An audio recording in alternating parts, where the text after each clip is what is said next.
battery. I thought you put it on back on your ring. Red, yellow, black, and white. We live in a world of more than 6 billion people where not one person is perfect. But for Vince Olstad, there was a time he thought he was. I was very blessed. He enjoyed the outdoors, watching his son's football games and hanging with family. Loved life, burned the candle on both ends, I guess, because I loved it so much. But his life would be changed forever.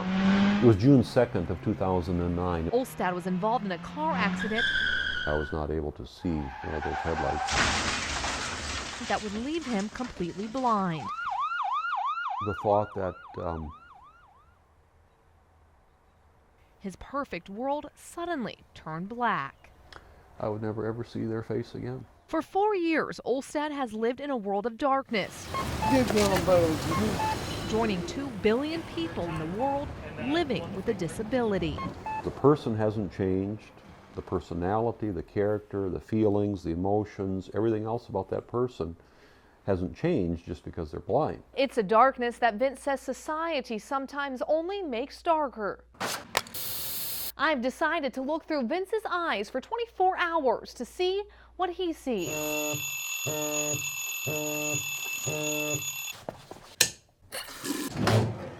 I just feel so Life for me quickly was not easy. dumb.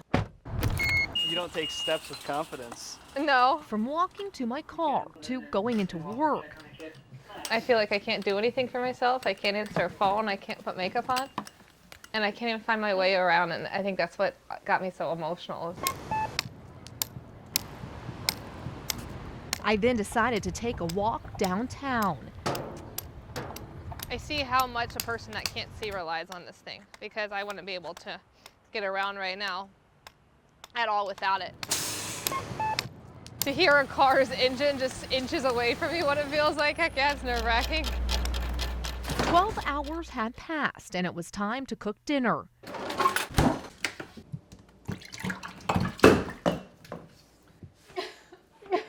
Can't do anything. I just made a mess and I can't even clean it up because I don't know where the mess is. But an angel stepped down and touched my face and said to me, "Child, do not be afraid, for your life is not broken. You will see cracks in this beautiful glass. You shall know heartbreak, sorrow, and tears, anger, rejection, and most of all, fear. But see these cracks, child? Through them light will shine, and one day God will heal you and say, 'You are mine.'" Hannah Pappenfuss knows this all too well. One of the assumptions that people jump to is wheelchair means mentally handicapped. This 8th grader has cerebral palsy and is confined to a wheelchair. You try to be understanding, but there's that other part of you that wants to start screaming, "I am a normal kid." This is a life Hannah only knows. I've very, very rarely had people call me and hang out. It pushes and pulls me, twists me, bends me, tears me. But through these powerful words, she hopes one day she may be looked at like your typical teenager. I close my eyes and pretend I am free. Yeah! Aaron and Nicole Atherton enjoy everyday activities. I work 2 jobs. They take part in Taekwondo daily, and Aaron just attended his high school prom. She was pretty gorgeous, wasn't she? Yes, Mom.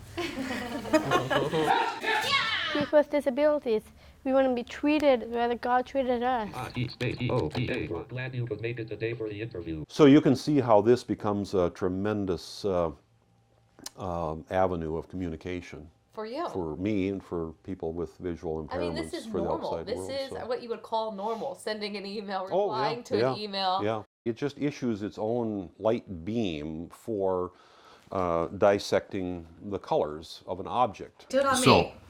Okay, there you go. Okay, where? Right there? Uh-huh.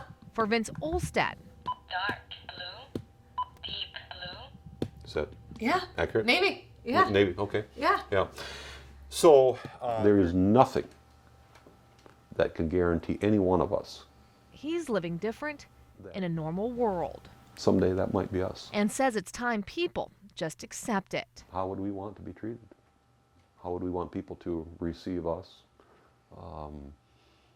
Just because we can't walk, or we can't think maybe like other people do, or we can't see like other people do, person's still the same.